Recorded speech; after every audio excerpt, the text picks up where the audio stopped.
20, 50,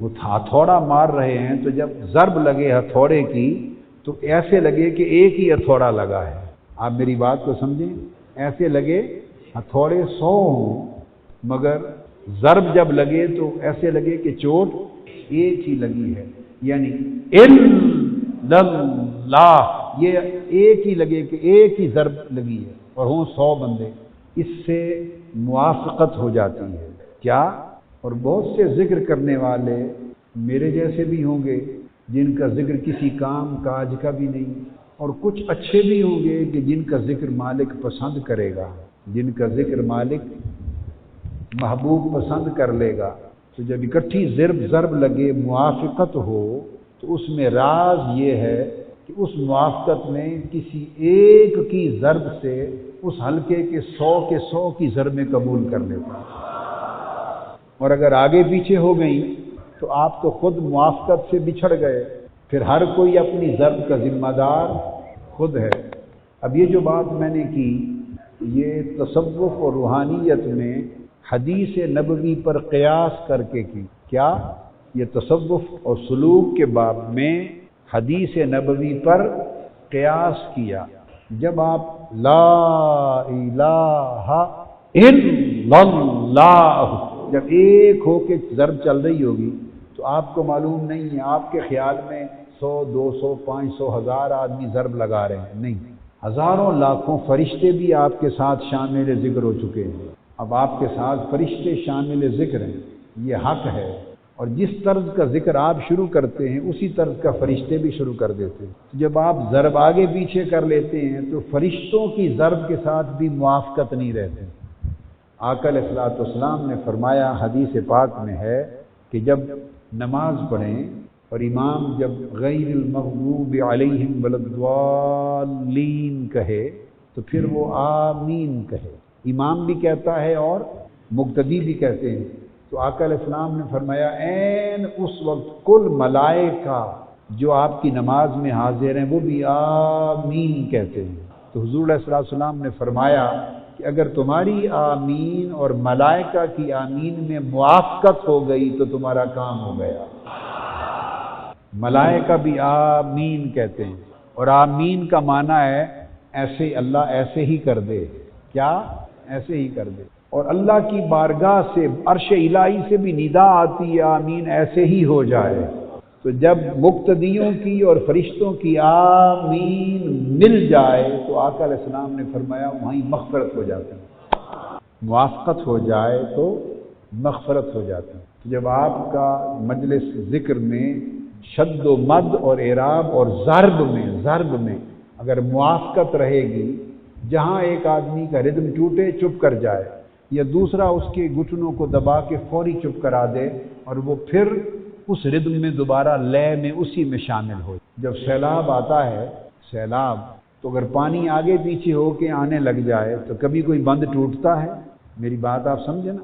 بھئی اتنے لاکھ کیوبک پانی آ گیا، 100 کیوبک آگے آ جائے، دوسرا کیوبک پھر اس کے پیچھے، پھر اس کے آگے پیچھے آتا جائے گزرتا جائے تو وہ سارے پانی کی تقسیم ہو جائے، تفرق ہو جائے اور تفرق کے ساتھ پانی گزرتا رہے تو کبھی کوئی بند ٹوٹتا ہے؟ جی، تفرق ہو جائے تو بند نہیں ٹوٹتے. اور اگر آپ ذکر میں تفرق کر دیں گے تو دلوں کے بند کیسے ٹوٹیں گے؟ دلوں کے بند میں یکلخت سیلاب کی طاقت کے ساتھ جب ضرب لگے گی 100 200 400 1000 آدمی جتنے بھی حلقہ ذکر میں ہیں تو دلوں کے بند ٹوٹ جائیں گے. اور جب آگے پیچھے ہو جائیں گے تو زور بکھر گیا، موافقت نہ رہی. کیا؟ تو موافقت نہ رہی تو مغفرت کے بھی سبیل نہ رہی. لہذا اس موافقت میں بہت سارے راز ہیں. نماز میں بھی اللہ تعالیٰ نے سبق یہی دیا ہے. ہر کوئی نماز تو اپنی پڑھ رہا ہے مثلا اکیلا، مگر کسی کو یہ اجازت نہیں دی اکیلے نماز پڑھتے ہوئے وہ یوں کہے ایاک اعبد و ایاک استعین، اے اللہ میں تیری ہی عبادت کرتا ہوں اور میں تجھ ہی سے مدد مانگتا ہوں. کسی کو یہ کہنے کی اجازت نہیں. حالانکہ آدمی اکیلا نماز پڑھ رہا ہوتا ہے، اکیلا پڑھے یا مل کر پڑھے، حکم سورہ فاتحہ میں ہے کہے ایاک نعبد و ایاک نستعین. پر اکیلا رہا ہے مصلی پر، دوسرا شخص نہیں ہے، مگر کہنا ہے اس نے نعبد و نستعین، اے اللہ ہم تیری ہی عبادت کرتے ہیں اور ہم تجھ ہی سے مدد مانگتے ہیں۔ تو پڑھنے والا تو میں ہے اور کہہ رہا ہے ہم۔ میری بات سمجھیں؟ تو کیوں؟ اس لیے کہ اللہ کی عبادت میں حکم یہ ہے کہ میں کو ہم میں ضم کر دو، میں کو ہم میں ضم کر دو، کسی کی میں نہ رہے، کسی کی میں نہ رہے۔ اب ہے وہ اکیلا، ہم تو نہیں ہیں، باقی لوگ تو اس کے ساتھ نہیں کھڑے ہوئے، مگر وہ کہے جا رہا ہے ہم تیری عبادت کرتے ہیں۔ تو اب اس ہم میں کون شامل ہوا؟ وہ جتنے عبادت کرنے والے ہیں وہ سارے شامل ہو گئے۔ اگر اس کی قبول نہیں تو اس کی ہو جائے گی، ان 10 کی قبول نہیں ہے، ان کے کمزوریاں ہیں، تو 11ویں کی قبول ہو جائے گی۔ اگر اس نے ہر ایک نے میں کہا تو ہر ایک کی تنہا یا قبول ہوگی یا رد ہوگی، اور اگر ہر ایک نے ہم کہا تو ہم میں سے جس ایک کی بھی قبول ہوئی وہ ہم سارے کے سارے لے کے پار ہو جائے گا۔ چونکہ جو مارے تھے انہوں نے بھی میں تو مٹا دیا، تو جب ہر کوئی میں مٹا کے عبادت کر رہا ہے اور ہم میں ضم ہے، تو ان میں سے جس کی بھی ہوئی قبول، تو اس نے میں تو کہا نہیں تھا، کیا کہا تھا؟ ہم۔ تو اس ایک نے بھی ہم کہا تھا اور ہر ایک نے ہم کہا تھا، تو جب اس کی قبول ہوگی تو سارے ہم کی قبول ہو جائے گی، تو جب سارے ہم ہو کے چلیں گے تو کوئی غم بھی نہیں رہے گا۔ آپ سمجھ گئے نا؟ اللہ پاک نے تفرق مٹایا ہے، تفرق مٹایا ہے کہ میں نہ کہو سو میں نہ کہو، اور ذکر میں نہ کرو، نہ کہو نہ کرو۔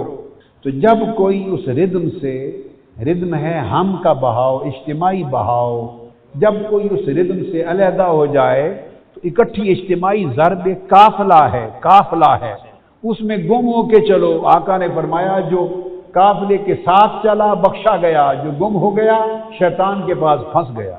تو اپنی آواز بھی قافلے سے جدا نہ کرو، کیا؟ آواز بھی قافلے سے جدا نہ کرو، یہ آداب ذکر میں سے ہے۔ بعض لوگ آپ سے پوچھیں کہ اپنی اپنی مسجد میں اعتکاف بیٹھا کریں، آپ سارے ملک سے سفر کر کے جامع المنہاج کیوں جاتے ہیں؟ تو انہیں کہیں جامع المنہاج سب اس لیے جاتے ہیں، اپنی مسجد میں بھی اعتکاف بیٹھیں تو قبول ہے، مگر وہاں میں کو ہم میں گم کرنے جاتے ہیں۔ میں کو اس جگہ جہاں ہزار آدمی اعتکاف میں بیٹھے ہیں، پتہ نہیں کتنے اللہ کے پیارے ہوں گے، کتنے پیارے ہوں گے، کتنے دھدکارے ہوں گے۔ تو دھدکارے اور پیارے سب جب مل کر بیٹھیں گے تو سب کے بارے نہارے ہو جائیں گے۔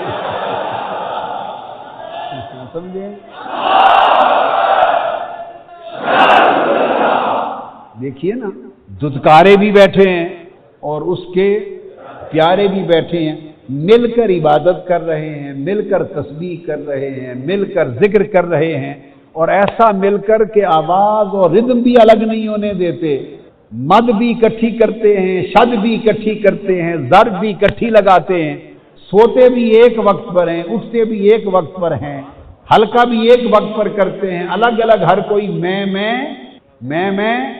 یہ بکریوں کا کام ہے، ہر کوئی الگ الگ میں نہیں کرتا۔ تو جب ہزار آدمی سب کچھ مل کے کر رہے ہیں، تو جب ہر ایک نے ہم کی لے الاپی ہے، تو اس میں سے جس کا بھی قبول ہوگا تو ہزار کا قبول ہو جائے گا، کیونکہ اللہ کی یہ عادت نہیں، اس لیے تو اس نے ہم پہ لگایا ہے کہ کہو ہم عبادت کرتے ہیں، کیونکہ سخیوں کا یہ وتیرہ نہیں کہ سارے اکٹھے پیش کریں، اکٹھے سارے پیش کریں اور وہ ان میں سے ایک چن لے اور باقی رد کر دے۔ کریموں کا یہ شیوا نہیں، الگ الگ پیش کریں گے تو اس کی مرضی کس کی لے لے اور کس کی چھوڑ دے، اور جب کوئی اپنی اپنی پلیٹ الگ رکھے گا ہی نہیں، اپنا اپنا برتن الگ رکھے گا ہی نہیں، سارے ہی لا کے ایک ہی دیگ میں ڈال دیں گے اور سارے ہی لا کے ایک ہی پیالے میں اور ایک ہی تھال میں ڈال دیں گے، اور وہ تھال اکٹھا پیش ہوگا تو سخی کا شیوا نہیں، وہ کہے گا اس میں ماڑے بھی ہیں، اچھے بھی ہیں، دھدکارے بھی ہیں، پیارے بھی ہیں۔ جب سارے مل کر پیش کر رہے ہیں تو اچھا نہیں لگتا کہ اپنے پیاروں کا چن لوں اور بقیہ کو چھوڑ دوں۔ وہ پیاروں کے صدقے دھدکاروں کا بھی قبول کر لیتا ہے۔ اس لیے میں نے کہا سب کے بارے نیارے ہو جاتے ہیں، تو سمجھا کریں بیٹھنا ہو اکٹھا، اس لیے حج کا رتبہ سب سے زیادہ ہے چونکہ ساری امت جمع ہو جاتی ہے۔ کیا بولیے نا، نماز باجماعت کا درجہ اکیلے پڑھنے سے 27 گنا زیادہ ہے، کیونکہ اس اکیلے نے میں کر کے پڑھی اور یہاں 2-4 صفیں اکٹھی ہو کے پیش کر رہے ہیں تو 27 گنا بڑھ گیا۔ جمعہ کا درجہ پنجگانہ باجماعت نماز سے زیادہ ہے کہ پنجگانہ نماز میں تو 50-100 جمع ہوئے، جمعے میں ہزاروں جمع ہو گئے۔ تو دیکھیے ایک شریعت کا قاعدہ یہ ہے، یوں یوں لوگ بڑھتے جائیں تو درجہ اور قبولیت بڑھتی جاتی ہے۔ عید کا درجہ سب سے بڑھ گیا اور حج کا درجہ اس لیے بڑھ گیا کہ ساری امت سے لوگ جمع ہو جاتے ہیں، اور اس میں ایک کا قبول کر لینا اللہ تو ساروں کا قبول کر لیتا۔ تو یہ راز ہے جو میں نے آپ کو آداب ذکر میں ایک راز سمجھایا، اور اس راز کے لیے کئی مثالیں عرض کر دی ہیں، کئی مثالیں عرض کر دی ہیں۔ میں بھی جو آپ کے ساتھ بیٹھتا ہوں تو بھئی آپ تو معتکف ہیں، میں معتکف نہیں ہوتا، میں نے کیا اعتکاف کرنا ہے اور میرا کیا اعتکاف، مجھے تو اعتکاف کرتے ہی شرم آتی ہے۔ میں آپ کے سہارے، آپ کے بہانے، آپ کی نوکری کی نیت کر کے بیٹھتا ہوں۔ آپ معتکفین ہیں، میں خادم المعتکفین ہوں۔ آپ اللہ کے مہمان ہیں اور میں اس 10 دن اللہ کے مہمانوں کا نوکر بن کے بیٹھتا ہوں آپ کے ساتھ۔ میں یہ نیت کرتا ہوں، میں ایمانداری کی بات کہتا ہوں، میں سچ کہتا ہوں، میں اعتکاف کی نیت نہیں کرتا، میں آپ کی خدمت اور نوکری کی نیت کرتا ہوں۔ مولا یہ تیرے معتکف ہیں، تیرے معتکف ہیں، تیرے در پہ بیٹھے ہیں، تیرے در پہ تیرے منگتے ہیں، میں 10 دن ان منگتوں کی نوکری کے لیے آیا ہوں، ان کی خدمت کے لیے آیا ہوں۔ سارے لوگ جب مل کے ذکر کرتے ہیں، عبادت کرتے ہیں، اکٹھے اٹھتے ہیں، اکٹھے سوتے ہیں، مشق ہوتی ہے تو ذکر کس طریقے سے کرنا ہے؟ پھر آپ کا اللہ کا اللہ نام کے ساتھ آ گئی، زبان کو روکنا ہے، اللہ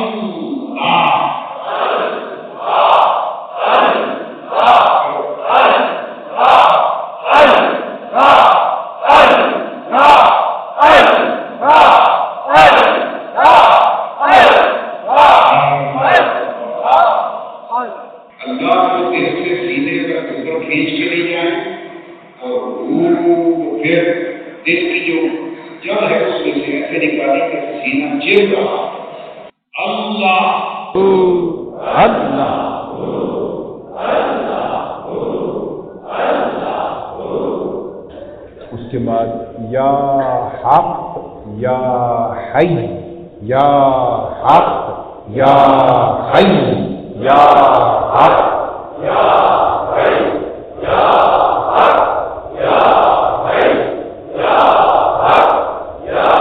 حی یا حق یا حی یا حق یا حی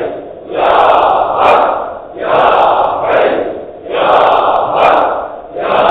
حق یا حی یا حق یا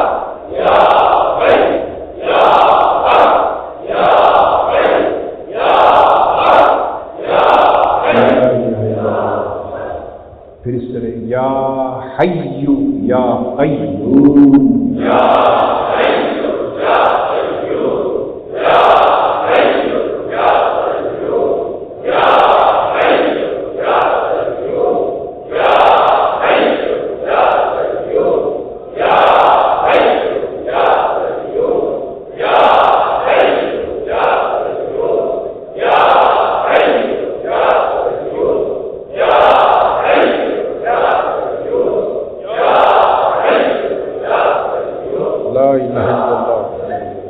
پھر اس کے بعد یا جبار یا قہار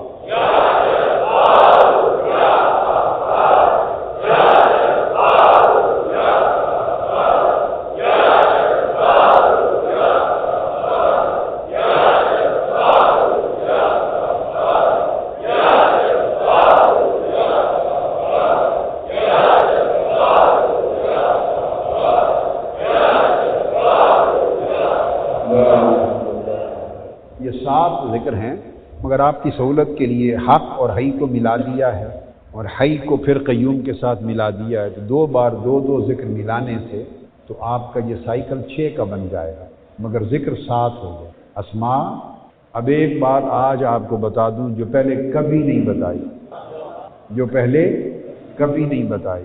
غالب امکان ہے کیا کہ یہ جو 7 اسماء الہیہ ہیں ان میں اسم اعظم بھی ہے، بس اتنی بات بتا۔ کیا اس میں اسم اعظم ہے؟ اور اسم اعظم اللہ کا وہ اسم ہے، اس کی تعریف یہ ہے کہ اس اسم اعظم کے ذکر سے کوئی دعا اور مراد مانگی جائے تو وہ پوری ہو جاتی ہے۔ مراد نہیں۔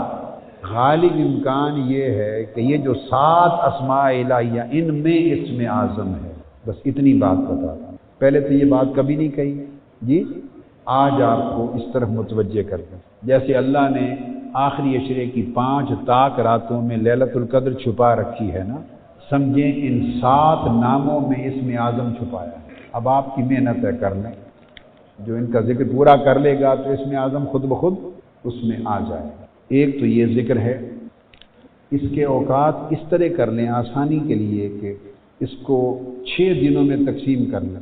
پہلے دن لا الہ الا اللہ کا کریں، صرف تسبیح 12 تسبیحات کریں تو 2 گھنٹے لگے، 12 تسبیحات پر 2 گھنٹے لگے، تو 12 تسبیحات کا مطلب ہے 1200 مرتبہ ہوا جی، تو 12 تسبیحات کر لیں ہر ذکر کی روزانہ۔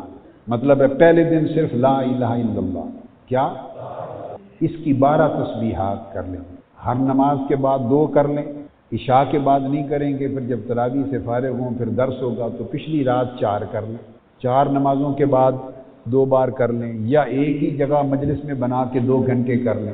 اس کا نظام وضع کر لیں تو گویا کم سے کم 10 تسبیحات یا 12، کیا کم سے کم 10 یعنی 1000 مرتبہ یا 1200 مرتبہ ایک ذکر۔ اگلے دن اللہ کا کریں، اگلے دن اللہ، اس کا 20 تسبیحات کر لیں، اللہ کی لا الہ الا اللہ کی 10 کر لیں پہلے دن، کیا دوسرے دن دوسرا ذکر کر لیں اللہ، اس کا کم سے کم عدد وہی 10 تسبیح رہے گا، اور کوئی بڑھا سکے 15 سے 20 کر لے تو اس کی مرضی ہے۔ پھر تیسرے دن اللہ دل میں کریں، ہلکے میں کریں تو ذکر بالجہر کر لیں۔ اس کا معمول آپ بنا لیں، ایک ٹائم اگر حلقات میں کرنا ہو تو پھر کوئی ٹائم ایک مقرر ہو، افطار سے پہلے اچھا وقت ہے، اگر عصر کے وقت فارغ ہو کے افطار سے پہلے کریں تو اپنے حلقات میں اجتماعی طور پہ کریں، اچھا وقت ہے۔ اور افطار سے پہلے ذکر کا بڑا اعلیٰ وقت ہے، بہت قبول ہوتا ہے، بہت قبول ہوتا ہے۔ افطار سے پہلا ذکر، عصر کے بعد افطار سے پہلے ذکر بڑا قبول ہوتا ہے، وہ بہت قیمتی اعلیٰ وقت ہے، کیونکہ افطار جو ہے تو اللہ پاک نے فرمایا کہ افطار کرنے والے کے لیے 2 مبارکبادیاں ہیں، ایک اس کو فرحت افطار ہے، جب وہ افطار کرتا ہے تو افطار کی فرحت افطار ہے، دوسری لذت دیدار ہے، 2 مبارکبادیاں ہیں۔ تو یہ افطار صائم کے لیے بڑی خاص خوشخبری، وہ جو عصر کے بعد کے لمحے ہیں اجتماعی ذکر کے لیے، اور ذکر کو ختم کر کے آخری 5 منٹ دعا کے لیے، آخری 5-7 منٹ دعا کے لیے۔ دوسرے دن اسی وقت مقرر کر لیں اللہ کا، کچھ ذکر آگے پیچھے اوقات آپ بنا لیں مگر جو حصہ رہ جائے اس ٹائم پہ کر لیں۔ تیسرے دن اللہ، چوتھے دن یا حق یا حی، اس طرح 10 تسبیحات سے لے کر 20 تک 10 کر لیں، کم سے کم دے رہا ہوں کیونکہ میں درود پاک دینا چاہتا ہوں۔ 5ویں دن یا حی یا قیوم، اور 6ٹھے دن یا جبار یا قہار۔ یہ 27ویں کی رات تک آپ کا ورد مکمل ہو جائے گا، 27ویں کی رات تک ورد، 6 دن میں باری باری ایک ایک لے کر۔ سمجھ آ گئی اچھی طرح؟ علاوہ اس کے ہر روز آپ میں سے ہر شخص بقایا جو اذکار ہیں سارے، ان میں صرف 3 چیزوں پر اور توجہ دیں۔ اگر ہو سکے تو 24 گھنٹے میں 2000 سے لے کر 5000 تک درود پاک کرے ہر شخص۔ آدھے گھنٹے میں 500 مرتبہ درود ہوتا ہے، اور 1 گھنٹے میں 1000۔ 5 گھنٹے لگائیں درود پاک پر۔ اس لیے میں نے کہا اس ذکر کو بے شک 1000 مرتبہ کر لیں، یعنی 10 تسبیحات کر لیں، کافی ہے۔ کیا 10 تسبیحات کر لیں کافی ہے۔ اور اس اعتکاف میں اس سال سے آن ورڈ 5000 مرتبہ ہر معتکف اور معتکفہ، مرد حضرات بھی اور خواتین، 5000 مرتبہ یومیہ درود پاک ہے 10 دن اعتکاف ہے۔ گویا 10 دن میں وہ 50,000 درود پاک ختم کر کے اٹھے۔ تو 2 افراد کا 10 دن میں 1,00,000 ہو گیا، 2 افراد کا مل کر 10 دن میں 1,00,000 ہو گیا۔ اس کے اوقات آپ پر چھوڑے ہیں، آہستہ آواز سے کرنا ہے۔ 24 گھنٹے میں سونے کے اوقات اور نمازوں کے اوقات، اجتماعی حلقہ جات تربیت کے اوقات نکال کر باقی اوقات میں تقسیم کر لیں۔ بس پڑھنے کے لیے یہ 2 وظیفے ہیں، 5000 بار درود شریف اور 1,000 مرتبہ یعنی 10 تسبیحاں 6 دنوں کے لیے ان کی۔ جب آخری 3 دن آ جائیں گے تو اس میں پھر سارا وقت درود شریف پہ لگوا دوں گا۔ اس کے علاوہ تلاوت قرآن مجید، وہ آپ اگر ایک پارہ پڑھ سکیں آدھے گھنٹے میں پڑھا جاتا ہے، کچھ لوگ 20 منٹ میں پڑھ لیتے ہیں۔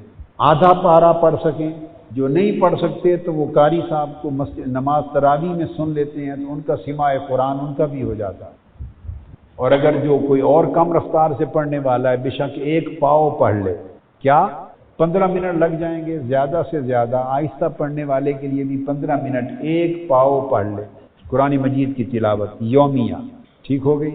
اور 1 تسبیح استغفار کی، استغفر اللہ العظیم الذی لا الہ الا هو الحی القیوم واتوب۔ اور اگر اس کو کسی کو یہ نہیں آتا تو پھر جو عام لوگوں کو آتا ہے استغفر اللہ ربی من کل ذنب واتوب الیہ، 1 تسبیح یعنی 100 مرتبہ روزانہ بس استغفار۔ کم سے کم 1 ربع یعنی 1/4 جس کو آپ پاؤ کہتے ہیں، 1 پارے کا 1 پاؤ قرآن مجید کی تلاوت، اور وہ تلاوت ترجمہ عرفان القرآن کے ساتھ، بے شک اس سے بھی آدھا کر لیں، بے شک اس سے بھی آدھا کر لیں، 3 رکوع کر لیں، مگر 1 پاؤ کریں۔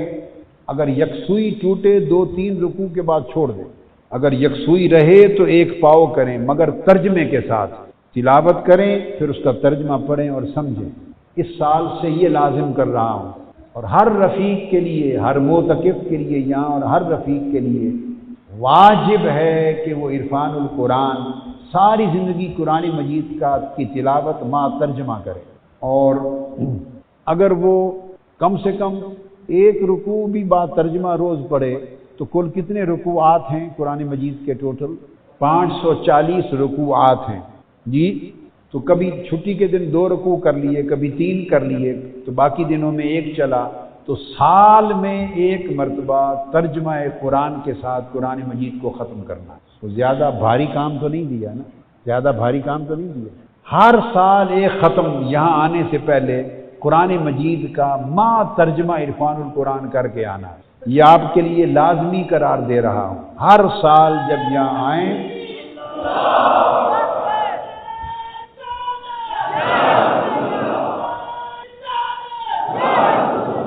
ہر سال جب یہاں آئیں تو قرآن مجید کا 1 ختم تلاوت کا ما ترجمہ عرفان القرآن 1 ختم کر کے آئیں ہر سال۔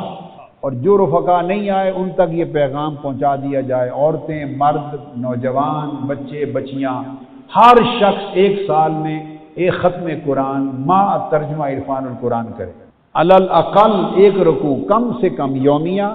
تو چونکہ 360 دنوں میں ختم کرنا ہے، لہذا چھٹی کے دن 2-3 رکوع کر لیا، پاؤ کر لیا، وہ پھر ہفتے کو کور کر لے گا۔ اس طرح ایڈجسٹمنٹ کریں گے تو سال میں مکمل ہو جائے گا۔ چھٹی کے دن پاؤ کر لیا ترجمے کے ساتھ، اور باقی کام کے دنوں میں 1 رکوع یومیہ، تو یہ سال میں ختم قرآن مکمل ہو جائے گا ما ترجمہ۔ اور اس دوران بھی یہاں عرفان القرآن کے ترجمے کے ساتھ 1 رکوع پڑھیں، مگر چونکہ یہاں اعتکاف میں ہیں ہو سکے تو ہر شخص 1 پاؤ پڑھے، ہر شخص 1 ربع، تو 10 دنوں میں آپ کے 2.5-3 پارے ہی بننے ہیں۔ جہاں سے چاہے پڑھیں، آپ کی اجازت ہے، شروع سے پڑھیں، درمیان سے پڑھیں، آخر میں پڑھیں، 2.5 پارے بن جانے ہیں 10 دنوں میں، تو کم سے کم 2-2.5 پارے ما ترجمہ قرآن مجید ہر کوئی اپنا لے اور پڑھ کر جائے، اور پھر وہ جاری رکھے۔ اور اگر سورہ بقرہ سے الحمد سے شروع کر دیں تو یہ 10 دنوں میں جتنا ہو جائے تو اگلے سال کے لیے جاری رہے، پھر وہیں سے آگے جاری رہے۔ ہر شخص الحمد اور سورہ بقرہ سے شروع کر دے اور اگلے سال تک ختم قرآن مجید کا مکمل ہو جائے۔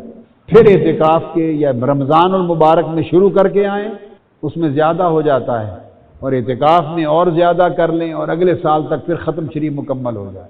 یہ 10 دنوں کے آپ کو اوراد بتا دیے۔ اب اس میں نے ایک لفظ بولا کہ ایک ایسا وظیفہ آج آپ کو اس مرتبہ دے رہا ہوں جو پہلے کبھی نہیں دیا، مگر وہ اس شرط پہ دیتا ہوں، وہ آپ کی مرضی کا سودا ہے، اگر شرط قبول کریں تو دیتا ہوں، نہ قبول کریں تو نہیں دیتا، جو دے دیے یہی کافی ہے۔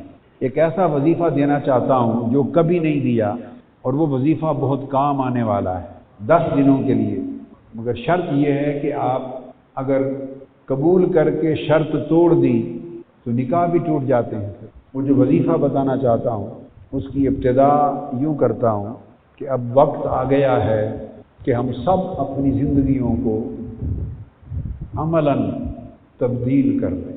وظیفہ بعد میں بتاتا ہوں، اب یہ شرط بھی اس کے بعد آگے آ رہی ہے، مگر یہ اس سے متعلق ہے، شرط کی بنیاد ہے۔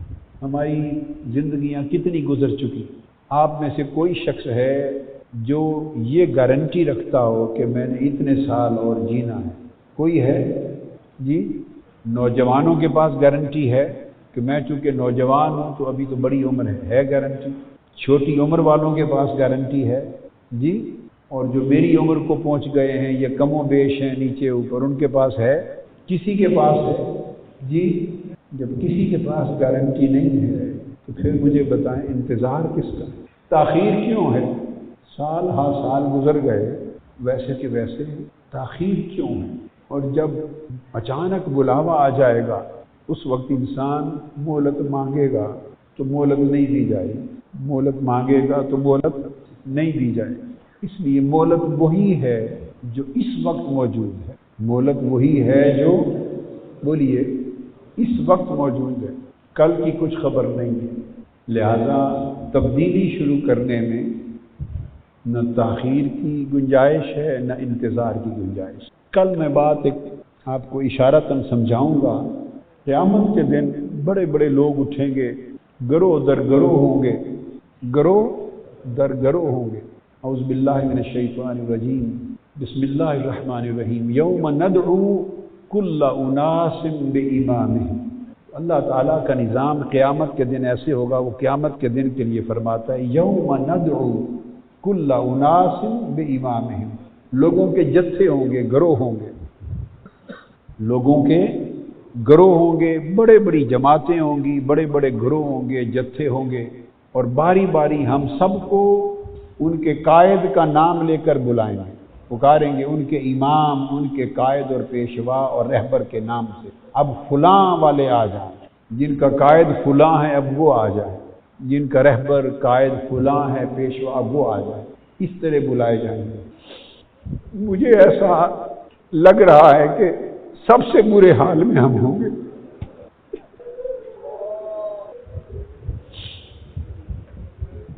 سب سے برے حال میں ہم ہوں گے، پھر میں بھی شرمسار ہوں گا، آپ بھی شرمسار ہوں۔